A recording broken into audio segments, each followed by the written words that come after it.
Bonsoir à tous, bienvenue dans Voyage au bout de la nuit sur C8. J'espère que vous allez bien, moi je suis super contente de vous retrouver.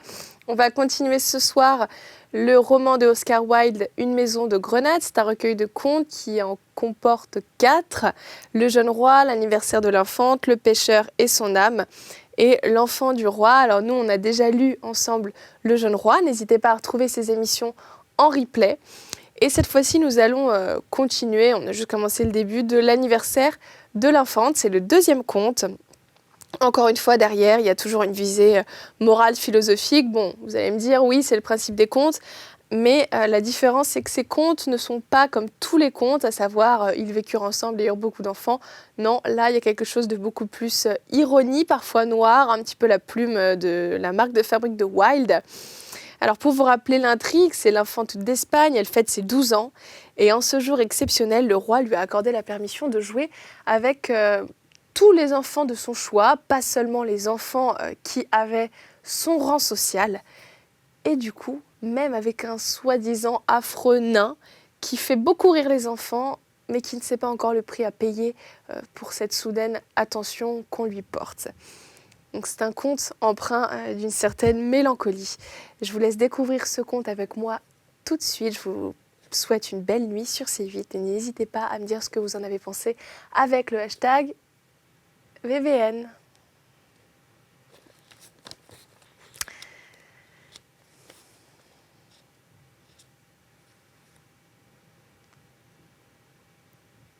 Un cortège de garçons nobles, revêtus de fabuleux habits de toréador, s'avança à sa rencontre et le jeune comte de Tierra Nueva, un splendide jouvenceau de 14 ans, se découvrant avec toute la grâce d'un authentique hidalgo et d'un grand d'Espagne, la conduisit solennellement jusqu'à un petit fauteuil d'or et d'ivoire disposé sur une estrade qui surplombait l'arène. Les enfants, qui chuchotaient tout en agitant leur grand éventail, s'installèrent tout autour. Don Pedro et le grand inquisiteur, très gais, restèrent debout à l'entrée. Même la duchesse, la camarera mayor, comme on l'appelait, une femme maigre, aux traits durs, qui portait une fraise jaune, ne paraissait pas d'humeur aussi maussade qu'à l'accoutumée. Une sorte de rictus glacial animait son visage ridé et tordait ses minces lèvres exsangues. Je vous lis la petite note. Camarera mayor veut dire gardienne en chef de la garde-robe de la reine, à la cour d'Espagne. C'était à coup sûr une merveilleuse course de taureaux, bien plus agréable, songea l'infante, que la vraie course de taureaux qu'on l'avait emmené voir à Séville à l'occasion de la visite que le duc de Parme rendait à son père. Certains des garçons caracolaient sur des chevaux de bois richement caparaçonnés, en brandissant de longues javelines gaiement enrubannées de flots de couleurs vives. D'autres, démontés, agitaient leur cape écarlate devant le taureau et bondissaient légèrement par-dessus la barrière lorsqu'il les chargeait. Quant au taureau lui-même, il possédait tous les attributs d'un taureau véritable, à cela près qu'il n'était fait que d'osier et d'une peau tendue, et qu'il lui arrivait de galoper à travers l'arène dressée sur ses pattes de derrière, ce qu'aucun taureau vivant n'aurait jamais imaginé. C'était aussi un magnifique combattant, et les enfants, très excités, se levaient de leurs bancs et agitaient leurs mouchoirs de dentelle en criant « Bravo taureau, bravo taureau !» avec autant d'à-propos que les grandes personnes. Mais au bout du compte, après un combat prolongé pendant lequel plusieurs chevaux de bois furent encornés de part en part et leurs cavaliers jetés à terre, le jeune comte de Tierra Nueva força le taureau à s'agenouiller et, ayant obtenu de l'infante la permission de donner le coup de grâce, plongea son sabre de bois dans le cou de l'animal avec tant de violence que la tête se détacha du tronc, découvrant le visage riant du petit monsieur de Lorraine, fils de l'ambassadeur de France à Madrid. On dégagea la reine sous des applaudissements nourris. Les cadavres des chevaux de bois furent solennellement traînés par 2 pages matures en livrée jaune et noire, et après un court intermède pendant lequel un maître de maintien français se livra à un exercice de corde raide, quelques marionnettes italiennes firent leur apparition dans la tragédie semi-classique de Sophonispe sur le petit théâtre qui avait été spécialement construit pour l'occasion. Elles jouaient si bien, et leurs gestes avaient tant de naturel, qu'au dénouement, les yeux de l'infante étaient tout embués de larmes. Certains enfants pleuraient pour de bon, et il fallut les consoler à force de friandises. Très ému, le grand inquisiteur lui-même ne put s'empêcher de dire à Don Pedro qu'il lui paraissait intolérable que des êtres faits de bois et de cire colorés, et actionnés mécaniquement par des fils de fer, fussent si malheureux et connussent de si terribles mésaventures. Parut ensuite un jongleur africain portant un grand panier plat, recouvert d'un drap rouge, qu'il posa au centre de l'arène avant de tirer de son ruban une curieuse flûte de bambou dans laquelle il souffla. Quelques instants plus tard, le drap se mit à bouger et, tandis que les accents de la flûte se faisaient de plus en plus nasillards, 2 serpents verts et dorés montrèrent leur étrange tête en coin et s'élevèrent lentement, ondulant au rythme de la musique comme une plante au milieu de l'eau. Mais les enfants avaient plutôt peur de leurs capuchons mouchetés et des brusques mouvements de leur langue dardée. Ils préférèrent de beaucoup voir le jongleur faire sortir du sable un oranger minuscule, chargé de mignons pétales blancs et de grappes de fruits authentiques, et quand il s'empara de l'éventail de la toute petite fille du marquis de Las Torres et le changea en un oiseau bleu qui survola la tente en chantant, leur joie et leur stupéfaction ne connurent plus de bornes. Le menuet solennel, qu'interprétèrent les petits danseurs de l'église Nuestra Señora del Pilar, fut lui aussi charmant. Jamais encore l'infante n'avait assisté à cette cérémonie merveilleuse qui se déroule chaque année au mois de mai devant le maître-autel de la Vierge et en l'honneur de celle-ci. D'ailleurs, aucun des membres de la famille royale d'Espagne n'avait pénétré par la noble cathédrale de Saragosse depuis qu'un prêtre dément, que beaucoup croyaient stipendié par Élisabeth d'Angleterre, avait tenté d'administrer la communion au prince des Asturies avec une hostie empoisonnée. Elle ne connaissait donc que par ouï-dire la danse de Notre-Dame, ainsi qu'on l'appelait, et c'était à coup sûr un spectacle splendide. Les enfants portaient, selon l'ancienne mode de la cour, des habits de velours blanc. Leurs curieux tricornes étaient galonnés d'argent et surmontaient d'immenses plumes d'autruche. L'éblouissante blancheur de leurs costumes était accentuée, tandis qu'ils allaient et venaient en pleine lumière par leur teint cuivré et leurs longs cheveux noirs. Tout le monde restait fasciné par la gravité digne avec laquelle ils exécutaient les figures compliquées de la danse, ainsi que par la grâce très étudiée de leurs gestes lents et de leur révérence majestueuse. Lorsqu'à la fin de la représentation, ils mirent chapeau bas devant l'infante, celle-ci reçut leur hommage avec beaucoup de courtoisie et fit vœu d'envoyer un gros cierge de cire au sanctuaire de Notre-Dame du Pilar en retour du plaisir qu'elle lui avait procuré. Puis une troupe de beaux Égyptiens, comme on désignait alors les gitans, s'avança dans l'arène. Ils s'assirent en tailleur, formant un cercle, et commencèrent à jouer doucement de leur cithare tout en balançant le corps au rythme de la musique et en fredonnant, presque à mi-voix, un air lent et rêveur. Quand ils aperçurent Don Pedro, ils le regardèrent de travers. Certains paraissaient terrifiés, car il y avait seulement quelques semaines qu'il avait fait pendre deux des leurs pour sorcellerie sur la place du marché de Séville. Mais la joie d'infante les enchanta. Elle s'était adossée en arrière, et ses beaux yeux bleus les lorgnaient par-dessus le bord de son éventail. Ils eurent la certitude qu'un être aussi beau ne pouvait se montrer cruel envers personne. Ils continuèrent donc de jouer très doucement, effleurant à peine de leurs ongles longs et pointus les cordes des cithares, et se mirent à dodeliner de la tête comme s'ils étaient sur le point de s'assoupir. Soudain, avec un cri si perçant que les enfants sursautèrent et que la main de Don Pedro serra convulsivement le pommeau d'agate de sa dague, ils sautèrent sur leurs pieds et se lancèrent dans une folle course autour de l'enceinte, frappant leurs tambourins et psalmodiant une sorte de chant d'amour en leur langage étrange et guttural. À un nouveau signal, ils se jetèrent tous derechef à terre et ne bougèrent plus d'un pouce. Le silence n'était rompu que par le pincement assourdi des cithares. Après avoir répété plusieurs fois cette manœuvre, ils disparurent un instant. Quand ils revinrent, ils menaient au bout d'une chaîne un ours brun hirsute et portaient sur leurs épaules quelques petits singes de barbarie. L'ours se tint sur la tête avec une gravité parfaite, et les singes rabougris se livrèrent à 1000 tours amusants avec les deux jeunes gitans qui semblaient leurs maîtres. Ils se battirent avec des épées minuscules, tirèrent au pistolet et firent l'exercice exactement comme les gardes du corps du roi. Vraiment, les gitans se taillèrent un franc succès. Mais, de tout le programme de la matinée, aucun numéro ne passa en drôlerie la danse du petit nain.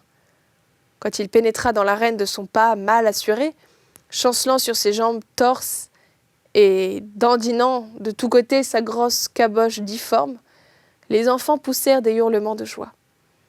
L'infante elle-même riait tellement que la camarera dut lui rappeler que si, en Espagne, souvent on avait vu fille de roi pleurer devant ses pères, il était sans exemple qu'une princesse de sang royal se laissa aller à tant de gaieté devant des personnes de moindre extraction.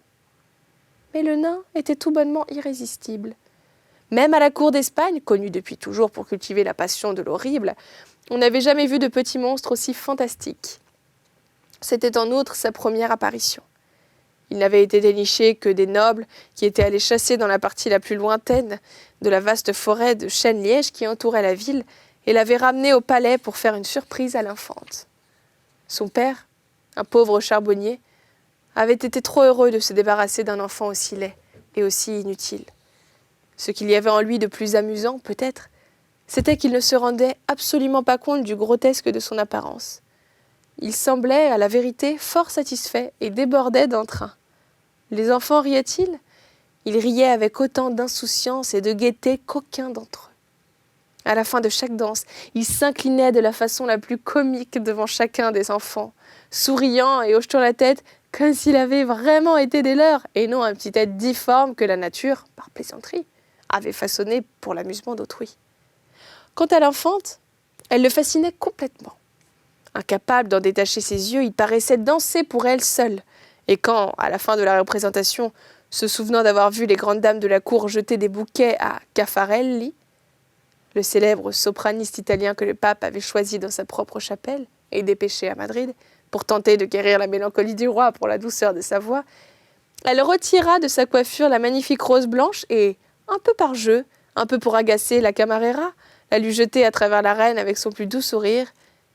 Il prit son geste très au sérieux. La fleur pressée contre ses lèvres rêches et rugueuses, il posa la main sur son cœur et plia le genou devant elle en souriant de toutes ses dents. Ses petits yeux luisants étincelaient de plaisir.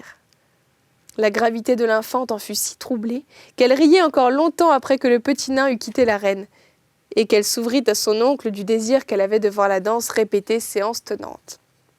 Mais la camarera, arguant de l'ardeur du soleil, jugea qu'il vaudrait mieux que son Altesse ne différât point son retour au palais où l'on avait apprêté pour elle un merveilleux festin, y compris un vrai gâteau d'anniversaire qui portait les initiales de l'infante sur toutes ses faces et était surmonté d'un délicieux drapeau d'argent. L'infante se leva donc avec beaucoup de dignité et, après avoir donné des ordres afin que le petit nain dansât de nouveau pour elle après l'heure de la sieste, et exprimé ses remerciements au jeune comte de Tierra-Nueva pour l'avoir traitée de façon si charmante, elle revint à ses appartements, suivie par les enfants dans l'ordre même où ils étaient entrés. Or, quand le petit nain apprit qu'il devait danser une seconde fois devant l'infante, et par son ordre exprès, il fut tellement fier qu'il se rua à l'intérieur du jardin en baisant la rose blanche dans un absurde transport de plaisir, et en gesticulant de bonheur de la manière la plus gauche et la plus maladroite qui fût au monde.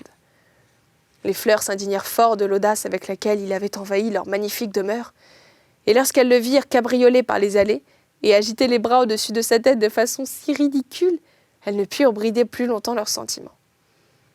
« Il est décidément trop laid pour qu'on l'autorise à jouer en quelque endroit que nous nous trouvions !» s'écriaient les tulipes. « Qu'il boive du jus de pavot et s'endorme pour 1000 ans !» dirent les grands lys écarlates, pris de chaleur et de rage. « C'est un comble d'horreur !» brailla le cactus. « Enfin quoi ? Il est tout tordu, tout rabougri, et sa tête est complètement hors de proportion avec ses jambes. Oh, je vous assure qu'il me donne des démangeaisons par tout le corps. S'il s'approche de moi, je le piquerai de mes épines. » Sans oublier qu'il porte une de mes belles fleurs, s'écria le rosier blanc. Ce matin, je l'ai moi-même offerte à l'infante pour son anniversaire et le nain l'a volée. Du plus haut qu'il put, il se mit à crier « Voleur, voleur, voleur !» Même les géraniums rouges, qui ne se donnaient généralement pas de grands airs et comptaient, on le savait, nombre de créatures pitoyables parmi leurs parentés, se recroquevillèrent de dégoût en le voyant. Et quand les violettes firent doucement remarquer que, s'il était à coup sûr bien disgracieux, il n'y allait cependant pas de sa faute, ils répondirent non sans raison que c'était là son plus grand défaut, et qu'être incurable ne constituait pas un titre à l'admiration d'autrui. À la vérité, Certaines violettes elles-mêmes avaient le sentiment que le petit nain mettait de l'ostentation dans sa laideur, et qu'il aurait fait preuve d'un meilleur goût en se montrant triste, ou pensif à tout le moins, au lieu de bondir gaiement et de se lancer dans des postures aussi grotesques et absurdes. Quant au vieux cadran solaire, personnage des plus éminents, qui avait un jour donné l'heure à l'empereur Charles Quint en personne, il fut tellement choqué par l'aspect du petit nain qu'il en oublia presque de marquer 2 minutes entières à l'aide de son long doigt d'ombre, et qu'il ne put s'empêcher de déclarer à la grande paonne blanche comme le lait, qui prenait le soleil sur la balustrade, que tout le monde savait que les enfants de rois étaient des rois et les enfants de charbonniers des charbonniers, et qu'il était absurde de prétendre le contraire. Déclaration à laquelle la paonne souscrivait en tout point.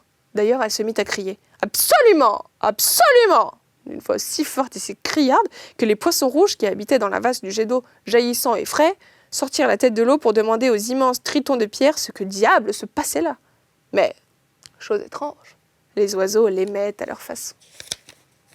Ils avaient souvent vu dans la forêt quand il bondissait comme un elfe à la poursuite d'un tourbillon de feuilles, ou s'accroupissait au creux de quelques vieux chênes pour partager ses noisettes avec les écureuils.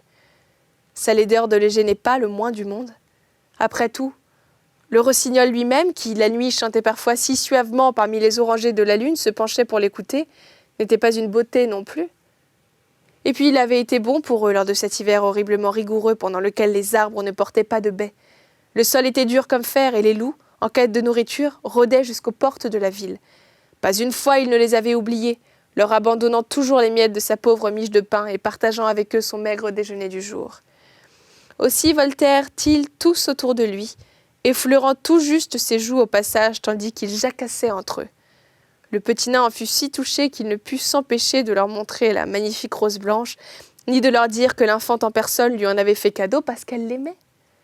Les oiseaux ne comprirent pas un traître mot de ce qu'il leur contait, mais cela n'eut aucune conséquence car ils penchèrent la tête de côté en prenant l'air grave, ce qui est aussi bien et beaucoup plus facile que de comprendre ce qu'on vous dit. Les lézards, eux aussi, s'entichèrent de lui, et quand, lassés de courir en tous sens, il se jeta à terre pour se reposer, ils s'amusèrent à lui grimper dessus et tentèrent de le divertir du mieux qu'ils purent. « Tout le monde ne peut avoir la beauté du lézard, s'écriait-il. Ce serait trop demandé. Et bien que cela paraisse absurde à dire, il n'est pas si laid au bout du compte, pourvu qu'on prenne l'élémentaire précaution de fermer les yeux et de ne pas le regarder. » Les lézards étaient naturellement des plus philosophes, et passaient souvent ensemble des heures et des heures à réfléchir quand ils n'avaient rien d'autre à faire ou quand le temps pluvieux les empêchait de sortir. Les fleurs furent cependant contrariées au plus haut point par leur conduite, tout comme par celle des oiseaux. Cela ne fait que montrer, dirent-elles, l'effet vulgarisant de ces courses et des vols incessants. Les gens bien élevés comme nous se tiennent à leur place. Ce n'est pas nous qu'on verrait sautiller dans les allées ou galoper comme des folles à travers les pelouses en poursuivant des libellules. Quand nous voulons changer d'air, nous appelons le jardinier, et il nous transporte dans une autre plate-bande. Voilà qui a de la dignité, voilà qui est convenable. Mais oiseaux et lézards ignorent le repos. D'ailleurs, les oiseaux n'ont pas d'adresse permanente. Ce sont des errants, comme les gitans, et ils devraient être traités exactement de la même manière. Elles levèrent donc le nez et prirent de grands airs. Quelque temps après, à leur grand soulagement, elles virent le petit nain se remettre maladroitement debout sur la pelouse et se diriger vers la terrasse du palais. « On devrait l'enfermer jusqu'au terme naturel de sa vie, dirent-elles. Regardez-moi ce dos bossu et ses jambes tordues. » Et elles se prirent à ricaner. Mais le petit nain ne savait rien de tout cela. Il aimait profondément les oiseaux et les lézards, et trouvait que les fleurs étaient les plus belles créatures qui fussent au monde, à l'exception de l'infante, évidemment. Mais enfin, elle lui avait offert la magnifique rose blanche, et puis elle l'aimait, c'était bien différent.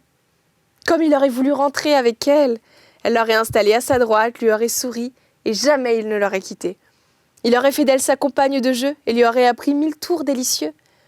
Car s'il n'avait encore jamais mis les pieds dans un palais, il connaissait toutes sortes de merveilles. Il était capable de fabriquer de petites cages de roseaux où chantent les sauterelles, et de travailler le bon bout au long joint pour en faire le chalumeau que Pan aime à entendre. Il connaissait le cri de tous les oiseaux et, à son appel, les étourneaux quittaient le faîte de leur arbre ou le héron de son étang. Il connaissait les traces de tous les animaux et pouvait suivre la voie du lièvre grâce à ses foulées légères, ou celle de l'ours grâce au froissement des feuilles. Toutes les danses du vent, il les savait. Folle danse de l'automne en habit rouge, danse légère au-dessus des blés, en sandales bleues, danse d'hiver avec ses guirlandes de neige blanche et, au printemps, danse des fleurs à travers les vergers.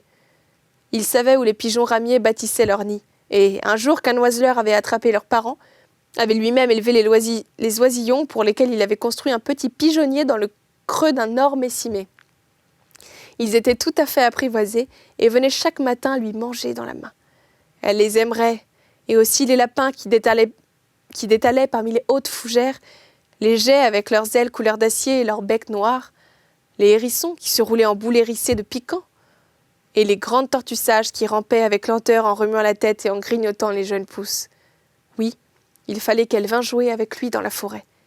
Il lui abandonnerait son propre petit lit et veillerait jusqu'à l'aube devant la fenêtre pour empêcher que les sauvages bêtes à cornes lui fissent aucun mal, et que les loups faméliques s'approchassent trop près de la cabane. À l'aube, il frapperait au volet pour l'éveiller, et il sortirait pour danser tout le jour. Vraiment, rien n'était moins désert que la forêt. Il arrivait qu'un évêque la traversa, monté sur sa mule blanche et lisant un livre enluminé. En béret de velours vert et juste au corps de daim tanné, leurs oiseaux encapuchonnés sur le poignet, parfois paraissaient les fauconniers. À la saison des vendanges venaient les fouleurs de raisins, les mains et les pieds empourprés, qui arboraient des couronnes de lierre luisants et portaient des outres dégoûtantes de vin. Le soir, les charbonniers assis autour de leur brasier immense contemplaient les bûches sèches se calciner lentement dans le feu et faisaient rôtir des marrons. Alors les voleurs sortaient de leur caverne pour s'esbaudir avec eux. Un jour, il avait aussi vu une magnifique procession serpenter sur la longue route poudreuse qui mène à Tolède. En tête venaient les moines qui chantaient tout bas et portaient des bannières éclatantes et des croix d'or. Puis, en armure d'argent, chargés de mousquets et de piques, s'avançaient les soldats au milieu desquels marchaient 3 hommes aux pieds nus, vêtus d'étranges robes jaunes où étaient peintes toutes sortes de figures fantastiques et portant à la main des cierges allumés. Sans aucun doute, il y avait dans la forêt bien des choses à voir, et quand elle serait fatiguée, elle lui trouverait un doux banc de mousse, ou bien il la porterait dans ses bras car il était très fort, même s'il se savait de petite taille. Pour elle, il fabriquerait un collier de baies rouges de brillonne qui serait aussi belle que les baies blanches qu'elle portait sur sa robe. Et quand elle serait lasse, elle les jetterait et il lui en trouverait d'autres. Il lui apporterait des cupules de glands, des anémones trempées de rosée et des petits vers luisants qui seraient des étoiles parmi l'or pâle de ses cheveux.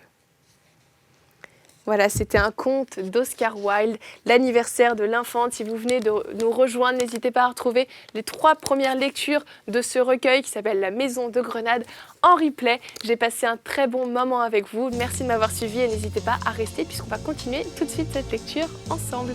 Je vous dis à très vite. Ciao.